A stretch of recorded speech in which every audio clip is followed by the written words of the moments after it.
Да го изразам моето задоволство од денешната посета од страна на министерот за земјоделство и да му се заблагодарам за времето што го одвои за денешната посета.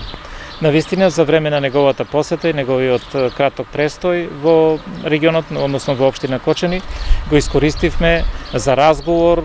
околу стратегијата за оризопроизводството и секако, како што слушнавте, направивме и обиколка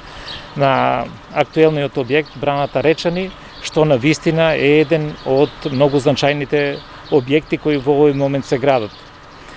Од разговорот со министерот и со изведувачот добивме доста информации кои веројатно дел од нив стојат како прашање од ваша страна. Меѓутоа, она што можам јас да го кажам, дека работите се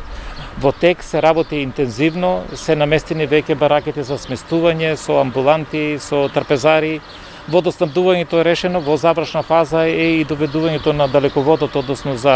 на струја, која во моментот користат агрегат, што значи дека се исполнети сите услови да градбата на овој објект понатаму со интензитет и динамика која ни веќе представена да продолжи понатаму. Во овој момент, она што можеме да го кажеме, значи се минира делот околу браната, таму каде што треба да биде насипот на браната и секако се направени сите припреми да се направи главниот испустен тунел, кој според зборовите на изведувачот и на главниот надзор треба да почне во следните недели, односно во првата недела од јуни.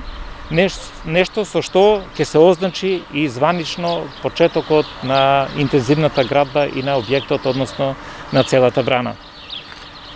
Она што го слушнавте веќе од министерот е големо задоволство дека во агендата на владата на Република Северна Македонија се наоѓа високо и оризопроизводството, што значи дека ја очекуваме и понатамошната поддршка во секој сегмент во одгледувањето на ориз, како во субвенционирањето во делот што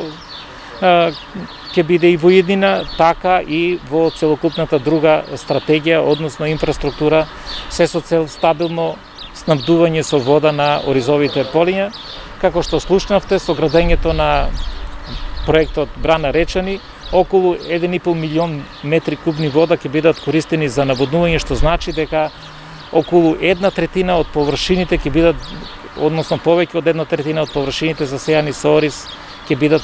наводнувани од страна на Браната Речани, што значи дека ќе се возможи стабилно и сигурно планирање на оризопроизводството. Благодарам.